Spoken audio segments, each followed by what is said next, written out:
Boa noite, irmãos. Que a graça e a paz do nosso Senhor esteja conosco, com os irmãos nessa noite. O texto de nossa meditação vai ser Mateus capítulo 26, no verso 75, e Mateus capítulo 27, no verso 5. Diz assim o texto: Então Pedro se lembrou da palavra que Jesus lhe dissera: Antes que o galo cante, tu me negarás 3 vezes. E saindo dali, chorou amargamente. Verso 5 do capítulo 27. Então Judas, atirando para o santuário as moedas de prata, retirou-se e foi enforcar-se. Queridos, nós temos aqui 2 situações de 2 pessoas que traíram Jesus, traíram a confiança de Jesus e negaram a Jesus, não é? Abriram mão da sua crença em Jesus, daquilo que eles diziam crer ou criam, para acreditar em outra coisa, para valorizar outra coisa. Pedro valorizou mais a sua vida, teve medo de morrer, teve medo da morte, teve medo do que poderia acontecer com ele, fisicamente, emocionalmente, ser expulso da sinagoga, ser crucificado junto.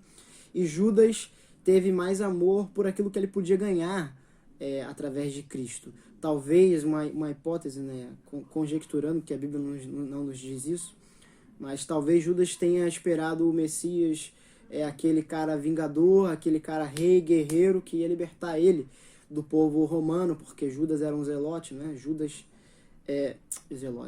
era da tribo dos zelotes.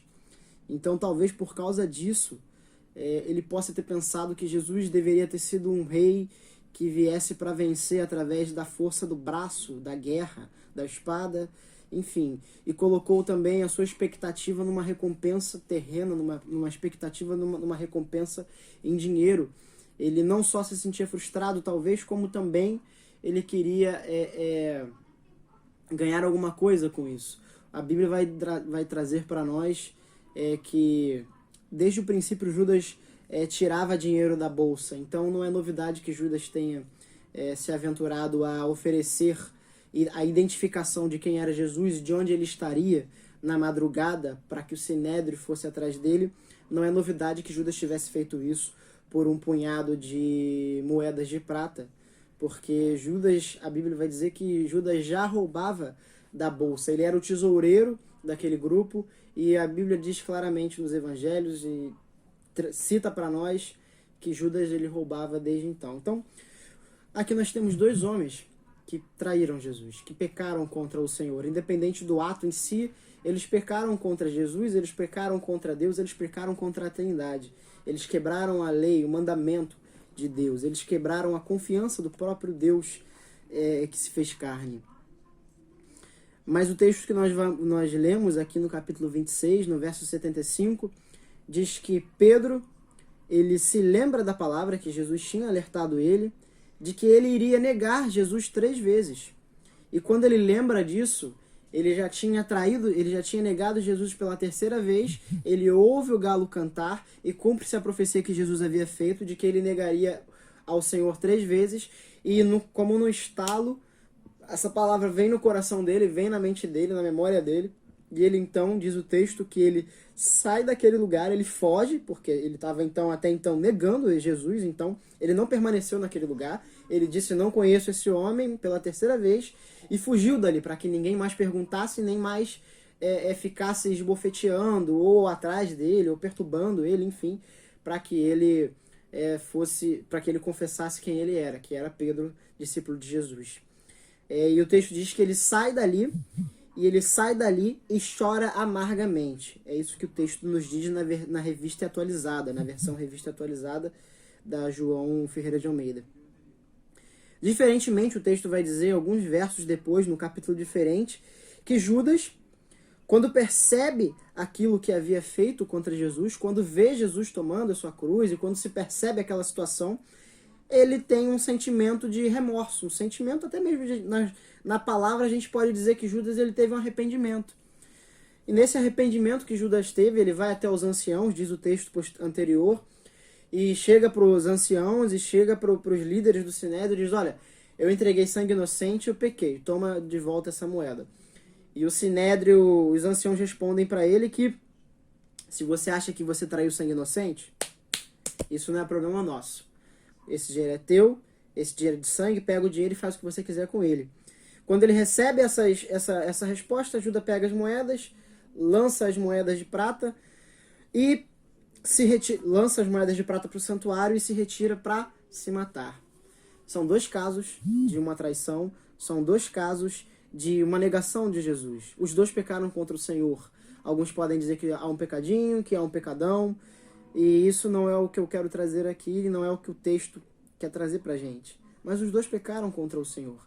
Esse paralelo, ele sai do paralelo, essa linha do trem de 2 homens que pecaram contra o Senhor, num tipo de negação e num tipo de traição, elas deixam de seguir a linha do horizonte e deixam de ser paralelos à vida de Judas nesse momento para ser cada um pegar uma pista completamente diferente, cada um seguir um caminho completamente diferente. O Pedro, que chorou amargamente lembrando da palavra que o Senhor havia dito, que ele negaria 3 vezes. Mas o texto também diz que Pedro não só negaria 3 vezes, mas Jesus também disse, olha Pedro, já disse para Pedro assim, Pedro, o diabo ele te pediu, mas eu intercedi por você. O diabo queria peneirar você, mas eu intercedi por você. E também Jesus também diz, nessa mesma situação que Jesus diz para ele, olha, você vai me negar 3 vezes, Jesus também diz, você vai me negar e tal, mas quando te converteres, eu quero que você volte, eu quero que você vá e você trabalhe nos seus irmãos, e você lidere os seus irmãos, enfim. Jesus dá uma palavra de esperança para Pedro. Mas eu não quero nem focar no que Jesus disse em determinado momento, que talvez Pedro tenha lembrado, ou na palavra que Jesus trouxe junto com a palavra de que ele negaria 3 vezes. Pedro, ele não só lembrou desses momentos particulares, mas a prova de que a gente tem de que Pedro se agarrou a tudo que Jesus falou, a tudo que Jesus ensinou, ao Cristo que perdoa, ao Cristo que estava indo para a cruz. Aquele Cristo que Pedro negou, que estava indo para a cruz para morrer por causa disso, de que Pedro não tinha capacidade de viver por si mesmo, de ser aquele Pedro que ele gostaria de ser. Ele não tinha capacidade de morrer com Jesus nem por Jesus. Então é por isso que Jesus morreu e Pedro se lembra disso. Então, enquanto nós temos um paralelo de 2 traidores, de 2 que negaram a Jesus, nesse momento Pedro se diferencia, porque Pedro se lembra de Jesus. Pedro se lembra do que Jesus havia feito por ele. Jesus havia e estava sendo crucificado por causa de que Pedro não tinha capacidade de morrer por Jesus e nem de morrer por si mesmo. Pedro tinha medo de morrer. Mas Judas não. Judas não se lembra do Senhor. Judas não se lembra das vezes que estava com Jesus e que Jesus curou as pessoas e que Jesus perdoou as pessoas e que Jesus não disse só levanta e anda que você está curado. Não, Jesus diz, olha, o teu pecado está perdoado. Os seus pecados estão perdoados. Quantas vezes Jesus não disse isso perto dos discípulos? E os discípulos viram isso, testemunharam disso. Judas não se lembrou disso e, portanto, não se agarrou nessa esperança. Então, nesse momento, Pedro, ele chora amargamente, mas ele chora amargamente na esperança do Jesus que estava morrendo. Ele se sente indigno de continuar o ministério que Jesus tinha dado para ele. Ele se sente indigno de prosseguir, mas ele não se entrega ao suicídio, ele não se entrega à desesperança total, ele não se entrega à morte. Porque quando nós vemos Jesus ressurreto, Pedro rapidamente vai até ele. Porque na ideia de Pedro, Pedro esperava ser perdoado. Embora ele não se achasse digno, ele esperava ser perdoado.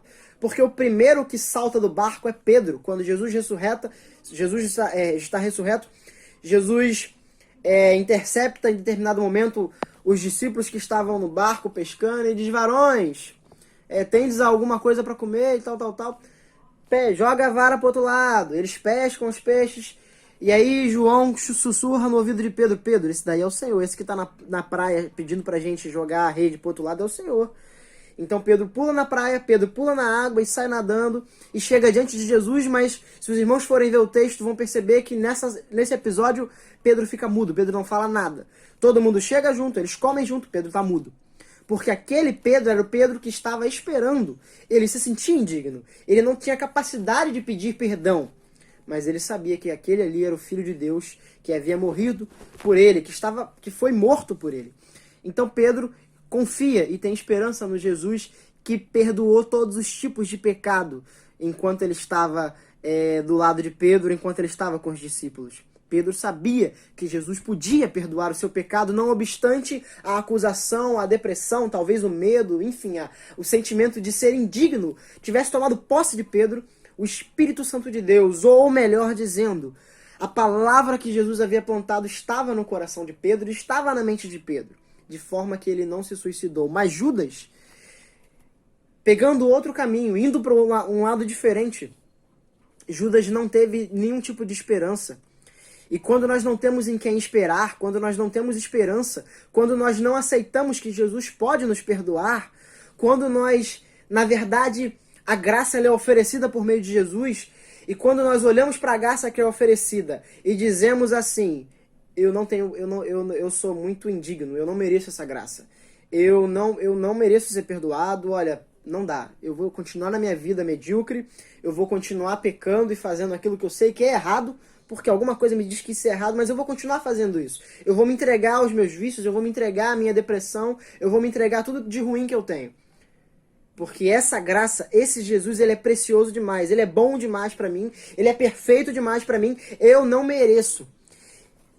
Pode parecer um tipo de humildade, mas na verdade isso é um orgulho. Esse é o orgulho que teve Judas no seu coração quando percebeu Jesus Cristo sendo crucificado porque ele havia traído sim, mas crucificado para perdoar pecados, porque Jesus havia dito claramente que a crucificação, aquele caminho, era para que ele perdoasse pecados. Judas não escolheu o caminho da esperança. Judas não escolheu o caminho de ser redimido, de ser comprado, de ter seu preço pago. Escolheu o caminho, portanto, do orgulho e de dizer: eu traí o mais belo dos belos e dos belos. Eu traí o mais nobre e sangue inocente de todo o universo. Não interessa ele achar isso. Não interessa ele entender que o sangue de Jesus era inocente. Porque ainda assim ele foi orgulhoso. Porque ao perceber que o sangue de Jesus era inocente, ele deveria ter percebido quem era Jesus.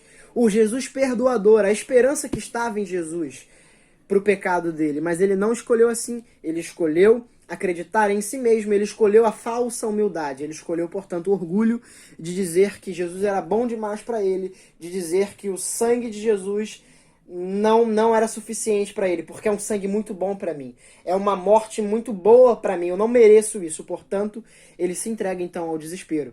Quem não se entrega à esperança de Jesus automaticamente vai ter que se entregar ao desespero, vai ter que se entregar à desesperança, vai ter que se entregar a si mesmo. E quando nós nos entregamos a nós mesmos e aos nossos vícios, aos nossos pecados, a nossa vida, tudo aquilo que a gente acredita vai desmoronar, porque nós não temos nada fixo. Nosso emprego, nosso dinheiro, nossa universidade, nosso diploma, nosso relacionamento, nosso filho.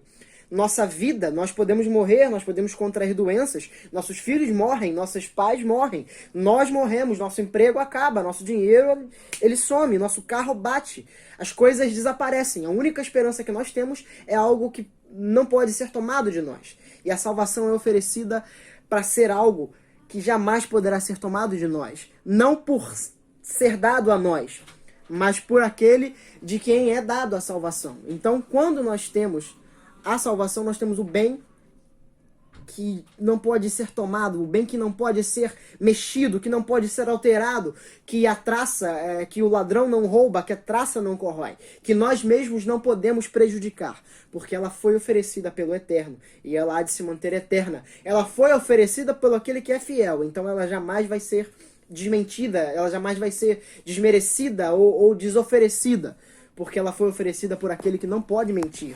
E quando ele oferece para sempre. Mas é preciso que nós venhamos a refletir nesse texto e entender que nós não podemos ter uma falsa humildade. Precisamos sim ter a humildade verdadeira, que reconhece de fato que nós não merecemos a morte de Jesus, não merecemos que ele tenha ressuscitado para nos salvar, ou que ele tenha morrido para nos perdoar.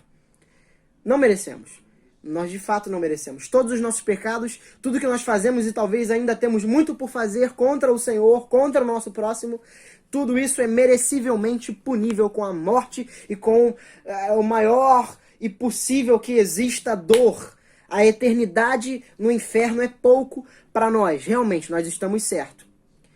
Mas a partir do momento que nós saímos dessa certeza para a desesperança de que não há salvação, nós estamos pegando o caminho de Judas. O caminho do inferno é o caminho que Judas escolheu e Judas tomou, única e exclusivamente, porque ele não quis acreditar verdadeiramente que Jesus era o Filho dos homens, que Jesus era o Filho de Deus, que Jesus era o Salvador dos homens. Ele acreditou em si mesmo e ele tomou o caminho do diabo, porque o diabo seguiu o caminho da mentira desde o início. E o caminho do orgulho, o diabo seguiu desde o início. Por isso que Judas é assim o filho da perdição. Pedro tomou o caminho da esperança. Por isso, meus irmãos, nós precisamos refletir no texto e lembrar sempre que não importa o que nós fizemos, não importa aquilo que nós passamos na nossa vida, não importa o que está acontecendo nem o que vai acontecer. Nós nunca seremos suficientemente indignos a ponto de que Deus não nos ofereça de graça a salvação. Somos indignos, mas é por isso que o nome é graça. Porque aqueles que não merecem recebem aquilo que eles não podem pagar. Eu não posso retribuir, eu não posso pagar, eu não posso comprar, eu não posso viver uma vida inteira a partir de hoje até o dia da minha morte, sendo santo dia a dia para pagar aquilo que ele fez por mim. Eu tenho que aceitar de que eu não mereço, mas isso é a graça de Deus, o amor de Deus por mim. Mesmo antes de eu entender isso, ele já me amava. E Jesus morreu nisso, nesse propósito, de que aquele que era indigno fosse resgatado. É por isso que onde abunda o pecado, superabunda a graça. Porque o pecado, ele foi cometido, ele foi feito, ele foi iniciado a partir de um pacto de meritocracia, onde eu não pecava contra Deus e Deus não me destituía da sua glória. E aí o homem pecou e foi destituído da glória de Deus merecidamente. Já a salvação vem para aquele que não pediu, para aquele que não merecia, para aquele que odeia a Deus, porque tem mais amor pelas suas paixões. A graça, a salvação vem de encontro a esse homem. Por isso nós somos salvos pela graça de Deus, favor imerecido de Deus. Mas nós, como homens, precisamos estar atentos aos caminhos, às desculpas que o diabo muitas vezes tenta colocar no nosso coração de que nós não merecemos. Nós não merecemos, mas é por isso que é favor imerecido a definição de graça. Por isso que nós possamos descansar na graça redentora de Jesus Cristo e que Deus assim nos abençoe.